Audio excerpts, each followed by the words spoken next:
So here we are, maybe another month after I picked up the engine. I'm so good at this YouTube thing now. So yeah, it's been since February since we've worked on anything at all. Y'all know the engine situation. We had oil pressure, metal in the engine, took it apart, spun bearing, looked like everything was safe and good to go. So we got things in the machine shop, but here, let's have this fun little, you can tell we haven't done anything since February as we enter the shop.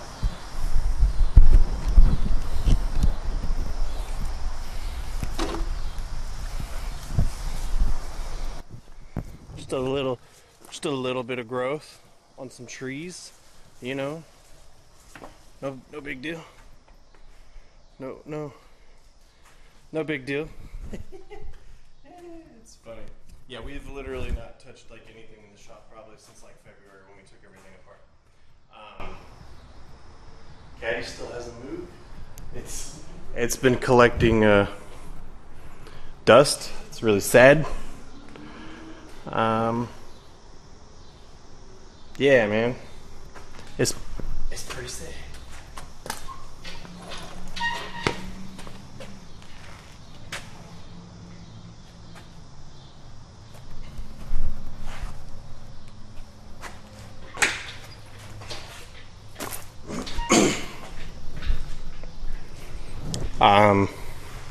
You can see the engine hoist is still in the same spot, like the K-member still sitting in the same spot.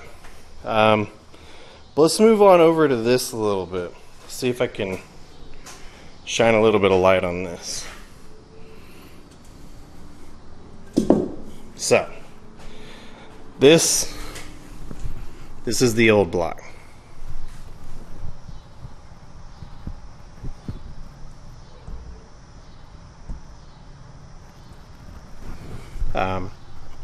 You know, obviously it's been since like February or whatever it was, so maybe March since it's been like fully tore down, disassembled. So I believe this is 2 and this is 4. Let's see if this light will focus here. Let me get a flashlight for you guys. Alright, so there's 4, there's 2. Can kind of see where it got a little hot, the little rings around it, but ultimately, come on, focus.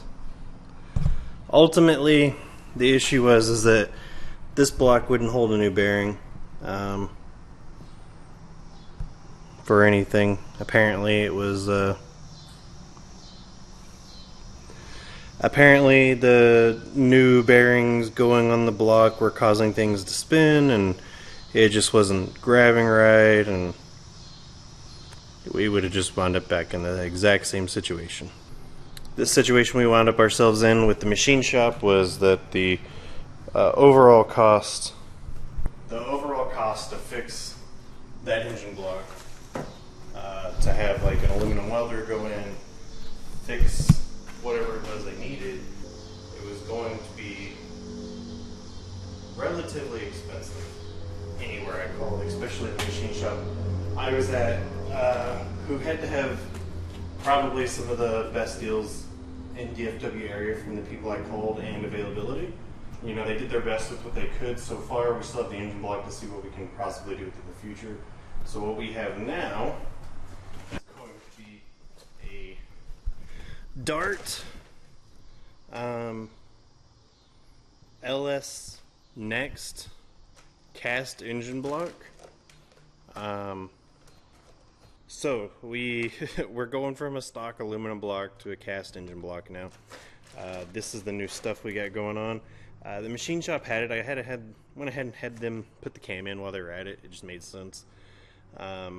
So what we have here is going to be, it's a Texas Speed rotating assembly. It's going to be a 416. And I know some of y'all may be asking, why are you only going a 416? Well, there's a few reasons for that. Alright, so let me see if I can try to break down some of what happened and why we got to the point we were. So it'll be a lengthy story on why we have this current build. I'll start off with, like when we disassembled it, we thought block was savable, right? And we were going to move on to using the stock block. We didn't want to thin the walls out too much and sleeve it, so we decided 416 rotating assembly. That was the go. We get everything at the machine shop. They took everything, started the balancing of the rotating assembly, completed that, and then moved on to the engine block, cleaning it, this, that, and the other. Ultimately, what happened was that the block wasn't able to hold a bearing. The block was damaged to the point where they weren't able to hold a bearing in it. So we had an option to look at paying somebody to do aluminum welding on the engine block to fix the portions that weren't holding bearings well anymore. So that was an option. When we started looking at the cost, it was close to $2,000 starting to pay someone to aluminum weld the block. That wasn't including cost to I guess like bore and hone or whatever machine work needed to smooth out all the welding, and then to continue the labor to bore everything out for the 416 rotating assembly. Finding out the cost of that, the machine shop started trying to help me source an engine block. We were looking at a factory engine block to try to stay relatively low cost. What we were finding is that any LSA short block was falling in that $3,000 category, which was putting us right back in the same cost of paying someone to fix this aluminum block and then the machine shop doing the work. The machine shop, Republic Custom Engines, great people over there. They wound up recommending that we potentially look at some third-party options. We looked up the Dart LS Next engine block price. It was available. We were kind of pushing deadlines here. I wouldn't say deadlines, but time. We've been down since February on using the lift, building the truck, the Firebird, the GTO, you name it. Yeah, so part of this build has been a rush to get things done as soon as possible on top of staying within a budget. So that's kind of how we fell into the Dart engine block territory. We didn't really anticipate already having a rotating assembly. Beforehand, we thought the engine block was usable. Now we're in the Dart territory. Had we known then the block was damaged and not usable, we probably would have just done something like a 427 or 454 Dart engine block, which I'm sure a lot of y'all are already wondering, why didn't we do that? So that's kind of how that happened.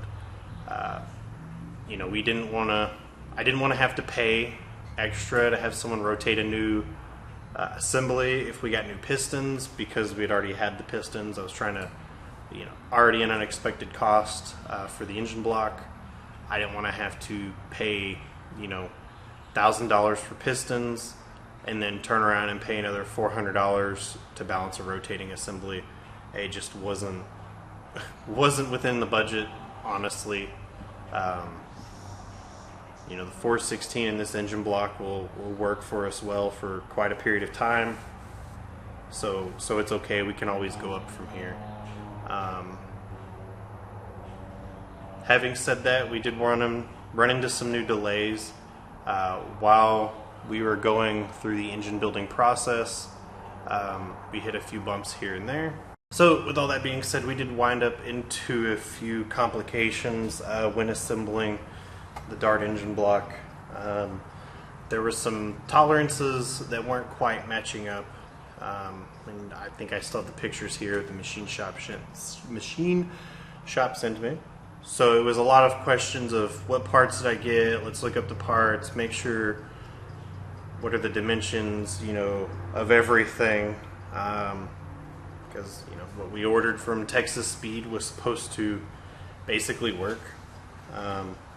Ultimately, everything that we had parts-wise, looking at the parts list, everything should have been working properly. There was a small concern that there could have been something wrong with the engine block. Turned out that wasn't the case. Ultimately, what happened is Texas Speed had sent us the wrong parts in a box that wasn't labeled, wasn't marked. The parts of the box itself, or the parts themselves, weren't marked. They don't mark or laser etch their parts, so you're aware of what it is. So that was an additional cost to measure the crankshaft, to determine, what the crankshaft stroke was. Come to find out that it was the incorrect stroke that was ordered. Calling Texas Speed, they were able to give us and provide us the correct stroke engine crank, I'll say. So they were good about fixing that. But with ordering a new, with getting the correct stroke crank, there was another additional cost of balancing a rotating assembly again, which, as I mentioned earlier, we were previously trying to avoid. So that was another cost and slowdown of our current build process. I think I'm technically out like almost $1,000 at this point, just between trying to troubleshoot, disassemble, reassemble, rebalance, and measure a crank because of Texas Speed's mess up, I would say. Nobody there was willing to even remotely work with me on getting any sort of compensation due to their negligent shipping of the wrong part, I guess you could say. At one point I was literally told, well, sometimes these kind of things happen. And I'm like, sure, those things do happen, but they don't happen because the customer messed up. They happen because the business messed up. But that's a completely separate fun problem, which was another delay on top of more money out of the budget for what I was going to use for a fuel system potentially. At this point, the engine block comes back together now. Things are going smoothly with that, and then we have taken delivery. Ultimately, that's really been the story and what's been going on. It sounds a lot shorter and less chaotic, but a lot of it has been like waiting. This has been, I think I found the machine shop in March time frame from February, getting it out and everything, going to the machine shop around March when we took parts of delivery of the parts and everything. And then it's just April, May, June, July. I think we got the engine I got the engine last month sometime. Here we are, the start of September. I still have a few more parts to take hold of, like some new lifters. I think once I get the lifters in, I have all the gaskets, the camshaft is in. Everything can kind of slowly start coming together for the short block. And then the heads we're going to clean up. We have the trunnion kit. We can put the heads on. I have the new head studs for this engine block. It's been a fun, exciting, expensive ride. Could we have saved quite a bit of money and bought something like a 454 from Thompson or Texas Speed or Blue Engine for probably cheaper than what I have into this stuff right now? Yes, probably. Or relatively the same price. And that's unfortunate, but it just comes down to the circumstances of how fast we were trying to move into the situation and get things done. Like I've mentioned, we haven't been able to do anything since February. This has kind of been taking up all the space and not being able to really help us do anything extra. and content for you guys. So thanks to everybody who's been supporting the channel. We may have to back up on watch hours and stuff again, just because we haven't been able to upload content for the last several months. But if y'all wouldn't mind dropping a like, comment, subscribe. If you have questions about the build, I know it's kind of crazy the reasons why we fell into this, 416 situation on such a hefty cast iron engine block. We're not doing a Kong blower. I might be able to squeeze in a fuel system. I still got to find a tuner as well. So if any of you, businesses or people want to reach out to me about tuning this situation, reach out to me. All my contact information is down below. Feel free to comment in the video as well if that's something you want to shout yourself out in there. But ultimately, this is kind of what I've sold my soul to now. It was a very weird, chaotic, unexpected incident. It happened around like 112,000 miles. I'm starting to see other CTS-Vs with a very similar problem or the exact same problem when hitting these many miles on this vehicle. So I'm hoping this content is relevant for all the CTS-V members or LSA members in general, and that y'all find building this engine useful if this is a route you're wanting to go, or even those of you that are just interested in building a race car. Yeah, thank y'all so much. We appreciate the support. Again, if you want some merch, be sure to check out the merch store on the website, licensedtosend.com. Again, thank y'all so much, and I'm hoping to have another video out for y'all within a month. Content may be a little slow as we get back into the groove of things, and I will catch y'all on the next one. Hopefully we'll get a guest appearance from Chris. He's currently cruising the roads. So thank y'all. Bye bye.